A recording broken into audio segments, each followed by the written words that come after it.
Matahari mulai meninggi, memanaskan jalanan Jakarta yang sudah dipenuhi kendaraan dari segala arah.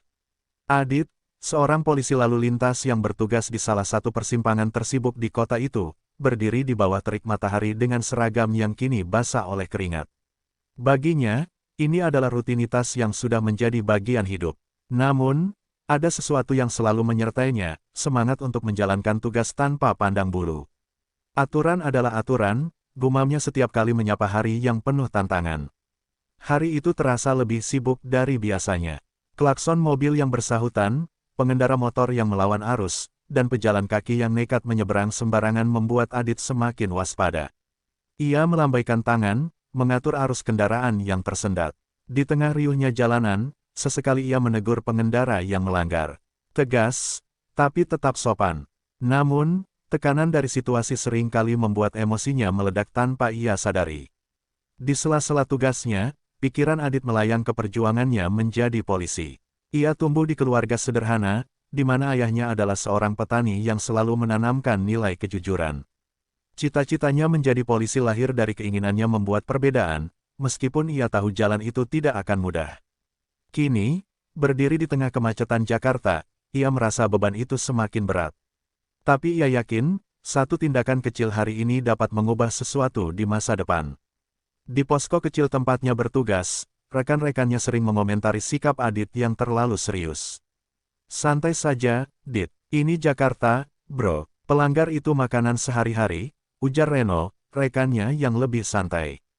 Tapi Adit hanya tersenyum. Baginya, setiap pelanggar adalah cerminan dari masyarakat yang butuh disiplin. Ia tidak bisa hanya diam dan membiarkan semua berjalan tanpa aturan. Siang menjelang, dan lalu lintas semakin kacau. Sebuah mobil hitam mewah melintas cepat, melewati jalur yang dilarang. Adit segera bereaksi. Ia meniup peluit panjang dan melambaikan tangan, menghentikan mobil itu tepat di depannya. Dari balik kaca gelap mobil, tidak ada tanda-tanda pengemudi akan keluar. Hal ini membuat Adit semakin kesal. Mobil seperti ini biasanya merasa di atas hukum, gumamnya sambil mendekati jendela pengemudi. Di dalam hatinya, ia bertekad untuk tidak peduli siapapun yang ada di dalam. Aturan tetap harus ditegakkan, entah itu untuk rakyat kecil atau pemilik mobil mewah. Ia mengetuk kaca mobil dengan tegas, menunggu pengemudi menurunkannya. Keringat di dahinya semakin deras mengalir, namun bukan hanya karena panas matahari. Ada firasat aneh yang menggelayuti pikirannya, tapi ia abaikan. Tugas adalah tugas, katanya pada dirinya sendiri. Ia mempersiapkan diri untuk menghadapi apapun yang akan terjadi selanjutnya. Di tengah situasi itu, Adit tidak menyadari bahwa hari ini akan menjadi titik balik dalam hidupnya. Keputusannya untuk bertindak tegas, tanpa pandang bulu, akan membawanya pada sebuah pengalaman yang tidak pernah ia bayangkan sebelumnya. Sebuah pertemuan yang akan mengubah pandangannya tentang tugas dan rasa hormat. Adit berdiri tegak di samping mobil hitam mewah itu, menunggu kaca jendela diturunkan. Namun, yang ia dapatkan hanyalah keheningan. Sopir di dalam mobil tampak ragu untuk merespons. Hal ini membuat emosi Adit mulai memuncak. Ia mengetuk kaca mobil lebih keras kali ini, sambil berkata dengan tegas, keluarkan surat-surat kendaraan Anda. Ini jalur larangan. Anda tahu aturannya, bukan? Akhirnya, kaca jendela depan terbuka sedikit. Seorang pria berpakaian rapi terlihat duduk di kursi pengemudi. Dengan nada sopan namun terbata, pria itu berkata, "Maaf, Pak Polisi, kami sedang terburu-buru. Bisa beri kami toleransi kali ini?" Adit menahan diri untuk tidak langsung bereaksi. Baginya, alasan seperti ini sudah terlalu sering ia dengar dari para pelanggar. Semua orang juga terburu-buru, Pak, jawab Adit dengan nada tegas. Tapi aturan tetap aturan. Tolong tunjukkan SIM dan STNK Anda. Sopir itu kembali terlihat gelisah. Ia melirik ke arah kursi belakang mobil, seolah meminta izin dari seseorang yang duduk di sana. Adit memperhatikan gerakan itu, dan rasa penasarannya mulai tumbuh. Siapa yang ada di kursi belakang? Namun, tanpa menunggu lebih lama, Adit memutuskan untuk mengetuk kaca belakang. Tolong buka kaca belakangnya juga, perintahnya. Kaca perlahan turun, dan seketika Adit merasa jantungnya seperti berhenti berdetak. Di kursi belakang, seorang pria dengan wajah yang sangat familiar duduk tenang. Itu adalah Presiden Prabowo Subianto. Adit membeku sejenak, tidak percaya dengan apa yang dilihatnya. Prabowo, dengan senyum tipis, menatapnya tanpa menunjukkan tanda-tanda marah. Apa masalahnya, Pak Polisi? Tanya Prabowo dengan nada tenang, membuat Adit semakin gugup. Ia mencoba mengumpulkan keberaniannya, tapi keringat di dahinya semakin deras. Maaf, Pak, saya tidak tahu, kata Adit dengan suara bergetar. Namun, Prabowo memotongnya dengan suara lembut, tenang saja, saya hanya ingin melihat bagaimana Anda menjalankan tugas Anda. Silakan lanjutkan. Kata-kata itu membuat Adit semakin bingung. Ia tidak tahu harus bereaksi seperti apa. Sopir di kursi depan tampak lega karena situasi tidak menjadi lebih buruk. Namun, Adit kini berada dalam dilema. Apakah ia harus tetap menegakkan aturan, atau melepaskan mereka karena tahu siapa yang ada di dalam mobil? Ia ingat prinsipnya bahwa aturan berlaku untuk semua orang, tetapi tekanan situasi ini membuatnya merasa bimbang. Di tengah kebingungannya, Prabowo kembali berbicara. Anda tidak perlu takut, lakukan saja tugas Anda sesuai aturan. Saya menghargai ketegasan Anda. Kata-kata itu membawa sedikit ketenangan bagi Adit. Ia menarik napas dalam-dalam, berusaha tetap profesional, dan memutuskan untuk melanjutkan tugasnya. Hari ini, ia sadar, akan menjadi hari yang tak terlupakan dalam hidupnya. Adit mencoba menenangkan dirinya meski rasa gugup masih menyelimuti. Ia tahu, di depan matanya kini duduk seorang tokoh penting, Presiden Prabowo Subianto. Namun, sebagai seorang polisi yang menjunjung tinggi integritas, ia tidak ingin membiarkan kejadian ini membuatnya melupakan tugasnya. Dengan suara yang tetap tegas, Adit berkata, "Maaf, Pak Presiden. Saya tetap harus menegakkan aturan. Mobil Anda melanggar jalur yang dilarang." Prabowo mendengarkan penjelasan itu dengan sabar. Ia tidak menunjukkan ekspresi keberatan, justru terlihat tenang dan tersenyum kecil. "Bagus," jawab Prabowo singkat. "Itulah yang seharusnya dilakukan seorang petugas. Tapi, apakah Anda sering menghadapi situasi seperti ini, di mana pelanggar mungkin memiliki kekuasaan lebih besar dari Anda?" Pertanyaan itu membuat Adit terdiam sejenak. Setelah beberapa saat, Adit mengangguk perlahan.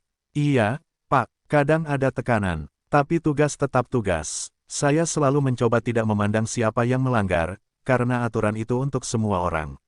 Nada suaranya kali ini lebih tenang, meski ia masih merasa canggung berbicara langsung dengan Presiden. Prabowo mengangguk setuju. Ia menyandarkan tubuhnya ke kursi, seolah ingin mendengarkan lebih banyak dari Adit. Tindakan seperti ini membutuhkan keberanian. Tapi, bagaimana jika pelanggar itu menekan Anda? Apakah Anda tetap bisa berdiri teguh? Adit terdiam lagi. Ia tahu pertanyaan itu lebih dari sekadar basa-basi. "Sejujurnya, Pak, itu sulit," jawab Adit jujur.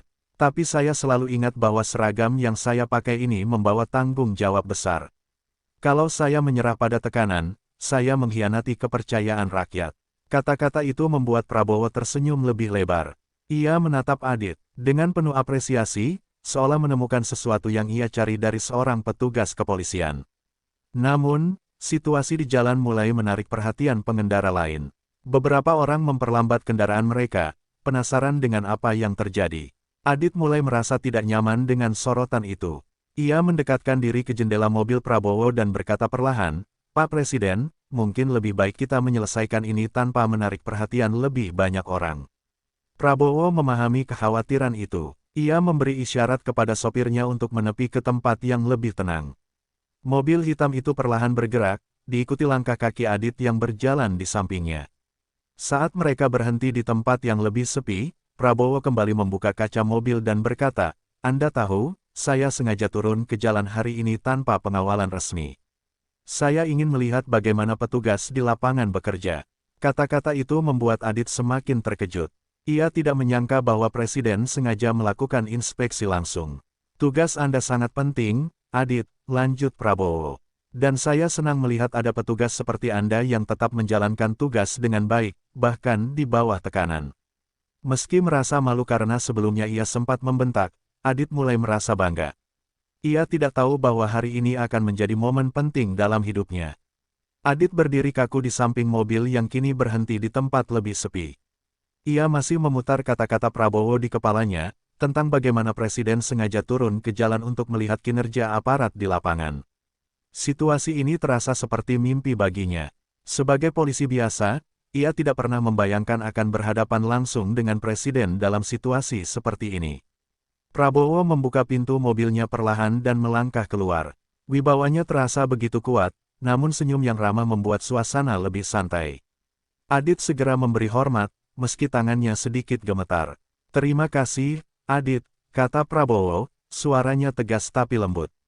"Tindakan Anda tadi menunjukkan bahwa Anda benar-benar menjalankan tugas Anda dengan baik." Adit menunduk sedikit, merasa gugup tapi juga lega.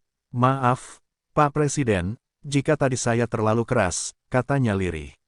"Saya tidak tahu bahwa Anda ada di dalam mobil itu." Prabowo menggeleng ringan. "Tidak perlu meminta maaf. Anda tidak salah. Justru sikap tegas Anda itulah yang membuat saya yakin bahwa masih ada aparat yang tidak takut menegakkan aturan, meski terhadap siapapun." Di balik kekaguman Prabowo, Adit masih merasa ada beban di hatinya. Ia teringat betapa sering ia merasa kewalahan menghadapi pelanggar yang menganggap aturan hanya formalitas. "Pak Presiden, saya hanya menjalankan tugas, tapi kenyataannya masih banyak pelanggar yang tidak peduli. Kadang, mereka menggunakan kekuasaan atau uang untuk menghindari hukuman," kata Adit dengan nada rendah. Prabowo menepuk bahu Adit dengan penuh pengertian. "Saya tahu itu, Adit. Itulah sebabnya saya ingin melihat langsung bagaimana kondisi di lapangan. Banyak yang harus kita benahi, bukan hanya di sisi masyarakat, tapi juga dalam sistem kita sendiri," jawab Prabowo dengan nada serius. Adit hanya mengangguk, merasa bahwa ia sedang berbicara dengan seseorang yang benar-benar memahami masalah ini. Beberapa saat kemudian, ajudan presiden tiba dengan mobil lain. Mereka membawa dokumen dan perlengkapan komunikasi, tampaknya bersiap untuk melanjutkan perjalanan. Namun, sebelum kembali ke mobilnya, Prabowo melanjutkan pembicaraan. "Adit, saya ingin Anda tahu bahwa tindakan kecil seperti ini bisa membawa dampak besar. Tetaplah seperti ini, tegas dan jujur. Negara membutuhkan lebih banyak aparat seperti Anda." Kata-kata itu menggema di benak Adit. Ia tidak pernah membayangkan bahwa tindakannya yang sederhana, hanya menegur pelanggar lalu lintas, akan mendapatkan apresiasi langsung dari presiden. Meski masih ada rasa malu karena sebelumnya ia sempat membentak, kini ia merasa lebih percaya diri dengan prinsip yang selama ini ia pegang. Saat mobil presiden melaju pergi, Adit berdiri sejenak, memandang ke kejauhan. Hari itu, ia merasa seperti seorang petugas baru yang menemukan kembali semangatnya. Ia tahu, pertemuannya dengan Prabowo bukan hanya sebuah kebetulan. Itu adalah pengingat bahwa tugasnya, sekecil apapun, memiliki arti yang besar bagi negara. Setelah mobil presiden berlalu, Adit kembali ke posnya dengan pikiran yang masih bercampur aduk. Ia mencoba mencerna kejadian luar biasa yang baru saja ia alami. Berhadapan langsung dengan Presiden Prabowo Subianto dan mendapatkan apresiasi darinya adalah sesuatu yang tidak pernah ia bayangkan. Namun, rasa bangga itu bercampur dengan rasa malu karena sikapnya yang sempat kasar di awal. Rekan-rekannya di posko, yang sejak tadi memperhatikan dari jauh, langsung menghampirinya dengan berbagai pertanyaan. "Adit, itu tadi presiden, kan? Apa yang dia bilang ke kamu?" tanya Reno, rekannya yang paling penasaran. Adit menghela napas panjang sebelum menjawab. "Dia hanya ingin melihat bagaimana kita menjalankan tugas. Tadi dia bilang, kita harus tetap tegas dan jujur." Reno terkekeh kecil, tapi sorot matanya penuh kekaguman. "Kamu beruntung, Dit. Kalau aku yang di posisimu, mungkin sudah gemetar duluan." Adit hanya tersenyum tipis. Ia merasa keberuntungan itu tidak datang begitu saja. Ada tanggung jawab besar yang kini ia rasakan setelah kejadian tadi. Sepanjang siang, Adit terus merenungkan kata-kata Prabowo. Presiden itu berbicara dengan ketenangan yang membuat Adit merasa dihargai. Namun, ia juga merasa ada pesan mendalam di balik percakapan mereka. Bahwa tugas seorang polisi bukan hanya soal menegakkan aturan, tetapi juga menjadi contoh yang baik bagi masyarakat. Di tengah lamunannya, Adit teringat pada momen ketika Prabowo keluar dari mobil dan menatapnya langsung. Sorot mata presiden itu bukan hanya menunjukkan wibawa, tapi juga kepercayaan. Kepercayaan yang kini menjadi beban tanggung jawab di pundaknya. "Apa aku sudah menjalankan tugas ini dengan benar?" gumam Adit pada dirinya sendiri. Sore hari, Adit duduk di pos sambil menulis laporan harian. Namun, ia sulit fokus.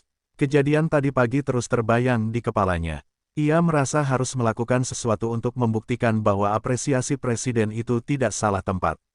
Ia memutuskan untuk lebih memperhatikan cara ia berinteraksi dengan masyarakat, memastikan bahwa ketegasannya tidak menghilangkan rasa hormat. Di saat yang sama, Adit tidak menyadari bahwa kejadian pagi itu telah menarik perhatian lebih banyak pihak. Beberapa pengendara yang kebetulan melihat insiden tersebut mulai membicarakannya di media sosial. Foto-foto Adit bersama presiden mulai tersebar, membuat banyak orang memuji keberaniannya. Namun, Adit masih belum tahu apa yang menunggunya di hari-hari mendatang. Hari itu berakhir dengan rasa lega yang bercampur dengan tekad baru. Adit memahami bahwa tugasnya tidak lagi hanya soal menegakkan aturan, tetapi juga membuktikan bahwa integritas dan kejujuran masih ada di tengah masyarakat. Ia tidak tahu kemana semua ini akan membawanya, tetapi ia siap menghadapi apapun yang akan terjadi. Malam itu, Adit duduk di ruang tamunya yang sederhana. Ia menatap cangkir kopi yang ada di tangannya sambil memikirkan kejadian luar biasa yang terjadi siang tadi. Di satu sisi, ia merasa bangga karena mendapatkan apresiasi langsung dari Presiden Prabowo Subianto. Namun di sisi lain, rasa malu terus menghantui pikirannya. Ia teringat bagaimana ia membentak sopir mobil mewah itu tanpa tahu siapa yang ada di dalamnya. Apakah aku terlalu kasar? Gumam Adit pada dirinya sendiri. Ia mengingat kembali wajah tenang Prabowo saat membuka kaca mobil. Tidak ada kemarahan atau rasa tersinggung dari presiden, hanya tatapan penuh penghargaan. Tapi bagi Adit, itu malah membuatnya merasa bersalah. Ia merasa bahwa sebagai petugas, ia seharusnya bisa lebih mengendalikan emosinya, siapapun pelanggarnya. Sambil menyesap kopinya, Adit teringat pada wejangan yang pernah diberikan ayahnya, seorang petani sederhana di kampung. Jadilah orang yang tegas, tapi jangan pernah kehilangan rasa hormat kepada orang lain, kata ayahnya suatu kali.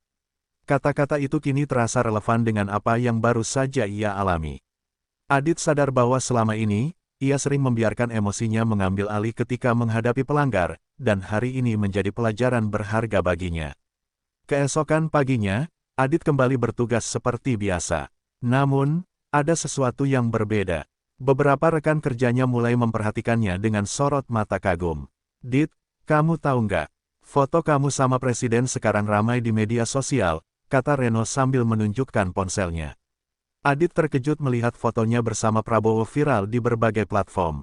Banyak komentar positif yang memuji ketegasan Adit, tapi ada juga yang mengkritiknya karena dianggap terlalu kasar. Adit hanya menghela napas panjang. Ia tidak terlalu memikirkan popularitas atau kritik yang muncul. Bagi Adit, yang terpenting adalah bagaimana ia bisa belajar dari kejadian itu dan menjadi petugas yang lebih baik. Hari itu, saat bertugas di jalan, Adit memperhatikan setiap pengendara dengan lebih tenang. Ia mencoba mengingat kata-kata Prabowo, tugas Anda sangat penting, dan saya senang melihat ada petugas seperti Anda yang tetap menjalankan tugas dengan baik. Kata-kata itu memberinya kekuatan baru untuk menjalankan tugasnya dengan lebih bijaksana. Namun, di tengah kesibukannya, ia juga mulai memikirkan apa yang bisa ia lakukan untuk memperbaiki citra polisi di mata masyarakat. Ia ingin membuktikan bahwa petugas seperti dirinya, yang bekerja dengan integritas, bukan hanya pengecualian. Ia mulai menyusun ide-ide kecil dalam pikirannya, seperti memberikan edukasi kepada masyarakat tentang pentingnya mematuhi aturan lalu lintas. Sore harinya, saat Adit sedang beristirahat, ia menerima panggilan dari seorang pejabat kepolisian yang lebih tinggi. Adit, Presiden ingin bertemu lagi denganmu. Beliau ingin mendiskusikan sesuatu terkait pengalamanmu di lapangan, ujar suara di telepon. Adit terkejut, tetapi ia tahu bahwa inilah kesempatan untuk menunjukkan bahwa ia siap membawa perubahan, meskipun kecil, demi kebaikan bersama. Keesokan harinya, Adit memulai pagi dengan rasa gugup yang tidak biasa. Ia telah menerima undangan resmi untuk bertemu Presiden Prabowo di Istana Negara. Meskipun ia merasa terhormat, perasaan gugup tak bisa ia abaikan. Ini bukan hanya soal bertemu dengan seorang presiden, tetapi juga rasa tanggung jawab yang datang bersamaan dengan undangan itu. Sebelum berangkat, Adit mengenakan seragamnya dengan rapi. Ia berdiri di depan cermin, mencoba menenangkan dirinya sendiri. Kamu cuma polisi biasa, Dit, gumamnya. Tapi mungkin hari ini ada sesuatu yang lebih besar dari tugasmu sehari-hari. Ia menarik napas dalam-dalam dan melangkah keluar rumah, ditemani oleh rekan-rekannya yang memberi semangat. Sesampainya di istana, Adit merasa kecil di tengah kemegahan yang ada di sekitarnya. Ia dipandu oleh ajudan presiden menuju sebuah ruang pertemuan. Di sana, ia melihat Presiden Prabowo duduk santai sambil membaca dokumen.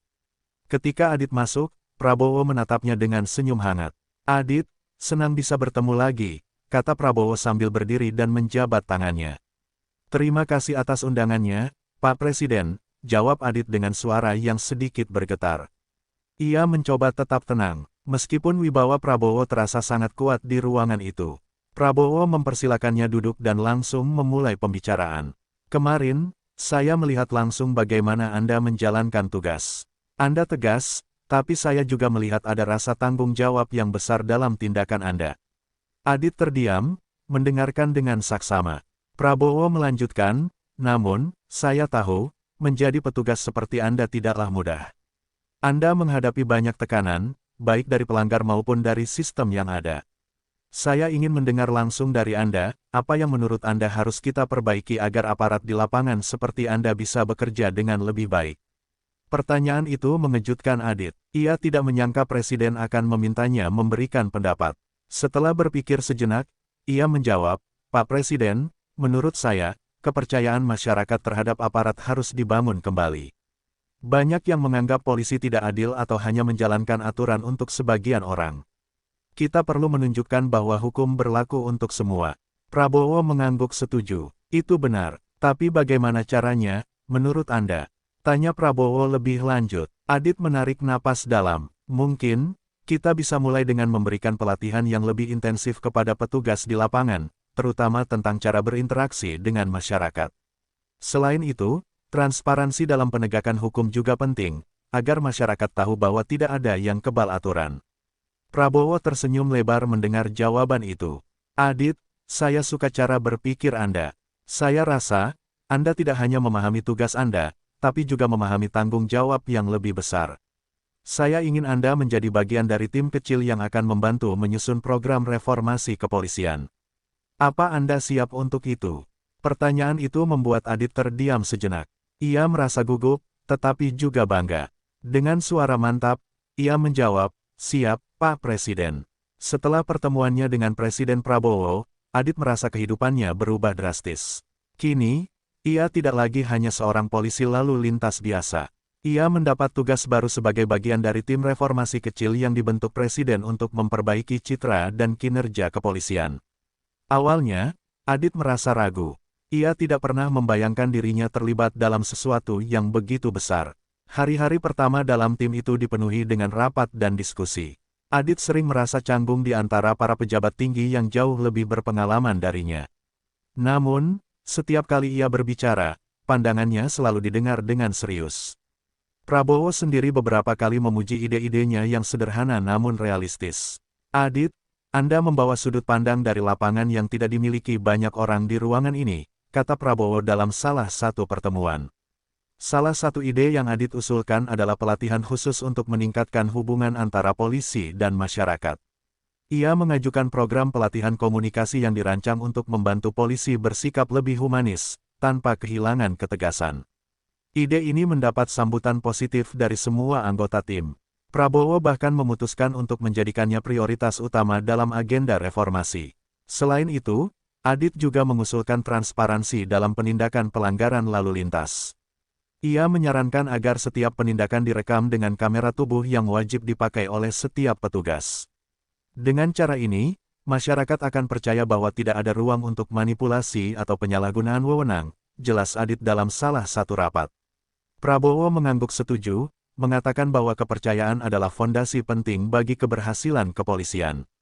Namun, di balik semua itu, Adit tidak melupakan tugas utamanya sebagai petugas di lapangan. Ia tetap turun langsung ke jalan, menggunakan waktu luangnya untuk memantau dan berinteraksi dengan masyarakat. Ia merasa bahwa perubahan yang ia perjuangkan hanya akan berarti jika ia tetap terhubung dengan realitas di lapangan. Setiap kali ia berdiri di posnya, ia mengingatkan dirinya sendiri bahwa tugasnya adalah melayani, bukan hanya menegakkan aturan. Rekan-rekan Adit di kepolisian mulai melihatnya dengan cara yang berbeda. Reno, yang selama ini menjadi teman dekatnya, berkata dengan nada bercanda, "Dit, sekarang kamu bukan cuma polisi biasa. Kamu sudah jadi pembawa perubahan. Adit hanya tersenyum. Ia tahu, jalan menuju perubahan tidaklah mudah, tetapi ia merasa yakin bahwa ia berada di jalur yang benar. Sementara itu, masyarakat mulai merasakan dampak dari langkah-langkah yang diambil oleh tim reformasi. Polisi di lapangan mulai terlihat lebih ramah dan profesional, berkat pelatihan yang diinisiasi oleh Adit dan timnya. Program kamera tubuh juga mulai diterapkan secara bertahap, menciptakan rasa aman dan kepercayaan di kalangan masyarakat. Di tengah semua pencapaiannya, Adit tetap rendah hati. Baginya, ini bukan tentang dirinya, tetapi tentang tugas dan tanggung jawab yang lebih besar. Ia merasa bersyukur karena pernah bertemu langsung dengan presiden yang memberikan kepercayaan besar kepadanya. Malam itu, sambil menatap bintang di langit Jakarta, Adit berjanji pada dirinya sendiri bahwa ia akan terus bekerja keras untuk menjadikan kepolisian sebagai institusi yang benar-benar melayani dan melindungi rakyat. Perjalanan reformasi kepolisian yang diinisiasi Adit dan timnya terus berlanjut. Namun, semakin jauh mereka melangkah, semakin besar tantangan yang mereka hadapi. Meskipun sudah mulai terlihat perubahan positif di lapangan, seperti peningkatan hubungan antara polisi dan masyarakat serta transparansi dalam penegakan hukum, tidak semua pihak senang dengan perubahan ini. Beberapa oknum di dalam kepolisian mulai merasa terancam dengan langkah-langkah reformasi yang dianggap mengurangi kekuasaan mereka. Pada suatu pagi, saat Adit sedang bertugas di pos, ia menerima pesan singkat yang membuat jantungnya berdebar. Pesan itu berisi ancaman yang ditujukan langsung kepadanya. Hati-hati, kalau kamu terus campur urusan kami, kamu akan menyesal. Pesan itu tidak hanya sekali, tetapi terus muncul sepanjang hari. Adit merasa ada sesuatu yang lebih besar sedang dipersiapkan untuk menggoyahkan langkahnya. Di tengah kecemasan itu, Adit memutuskan untuk tidak memberitahukan siapapun tentang ancaman tersebut. Ia tidak ingin rekan-rekannya khawatir atau bahkan menarik diri dari program reformasi yang sedang berjalan. Namun, rasa cemas itu tetap menghantuinya. Ia tahu bahwa meskipun perubahan itu penting, tidak semua orang siap untuk melihat kepolisian bertransformasi. Suatu malam, saat Adit sedang pulang dari tugas, mobilnya hampir diserempet oleh sebuah kendaraan yang melaju kencang di jalanan sepi. Adit sempat mengerem mendadak dan melihat mobil itu melaju tanpa peduli. Saat ia mencoba mengejar dan menghentikan pengendara tersebut, mobil itu berhenti sejenak sebelum akhirnya melaju lagi, meninggalkan Adit yang hanya bisa berdiri terpaku. Ia merasa bahwa ini bukan kebetulan. Keesokan harinya, Adit mengumpulkan keberaniannya untuk melaporkan kejadian tersebut kepada atasan. Saya rasa ada seseorang yang tidak senang dengan langkah-langkah yang kami ambil, katanya kepada atasannya, dengan wajah yang tetap tegas meski dalam hati ia diliputi kecemasan. Kami harus lebih berhati-hati, Adit, jawab atasannya dengan nada serius. Namun, saya percaya Anda bisa melewati ini. Jangan biarkan ancaman-ancaman seperti itu membuat Anda mundur. Namun, ancaman tersebut tidak berhenti di situ. Suatu pagi, Adit menemukan ban mobil dinasnya dalam keadaan kempes dan penuh bekas paku. Ia tahu ini bukan hanya kebetulan. Ia merasa bahwa ada pihak-pihak yang mencoba menekan dan menggoyahkan niatnya untuk terus memperjuangkan reformasi. Meski demikian, Adit tetap teguh. Ia menyadari bahwa perubahan besar selalu menghadapi hambatan besar. Malam itu, setelah kejadian tersebut, Adit memutuskan untuk bertemu dengan Presiden Prabowo. Ia merasa perlu berbicara langsung tentang apa yang sedang terjadi dan bagaimana dirinya merasa terancam. Di istana, Prabowo mendengarkan dengan seksama. Adit, saya tahu ini tidak mudah. Namun, perubahan memang selalu menghadapi tantangan. Anda tidak sendirian dalam hal ini, kata Prabowo, memberikan dukungan moral. Saya percaya Anda bisa menghadapi ini. Jangan biarkan mereka mengalahkan Anda. Kata-kata Prabowo memberi Adit kekuatan baru. Meskipun ujian yang dihadapinya semakin berat, ia tahu bahwa ia tidak bisa mundur. Reformasi yang ia perjuangkan bukan hanya untuk dirinya, tetapi untuk masa depan kepolisian yang lebih baik. Dengan tekad yang semakin bulat, Adit kembali ke lapangan, siap menghadapi apapun yang datang, karena ia tahu bahwa perubahan besar membutuhkan keberanian untuk bertahan. Ancaman-ancaman yang terus menghampiri Adit tidak membuahkan hasil yang diinginkan oleh pihak-pihak yang mencoba merintangi reformasi. Sebaliknya, Adit semakin mantap dalam menjalankan tugasnya. Ia menyadari bahwa semakin banyak rintangan yang ia hadapi, semakin besar pula dukungan yang datang dari masyarakat dan rekan-rekannya di kepolisian. Mereka mulai melihat tekad dan keberanian Adit untuk memperjuangkan perubahan yang lebih baik. Suatu pagi, ketika Adit bertugas di pos rutin, ia menerima kabar yang mengejutkan. Beberapa oknum yang terlibat dalam praktik penyalahgunaan wewenang di kepolisian berhasil ditangkap berkat pelaporan dari beberapa anggota polisi yang setia pada prinsip integritas. Salah satu di antaranya adalah seorang pejabat tinggi yang sudah lama dikenal dengan kedekatannya dengan jaringan kejahatan. Berita ini membuat Adit merasa lega, tetapi juga semakin sadar bahwa perjuangan ini belum berakhir.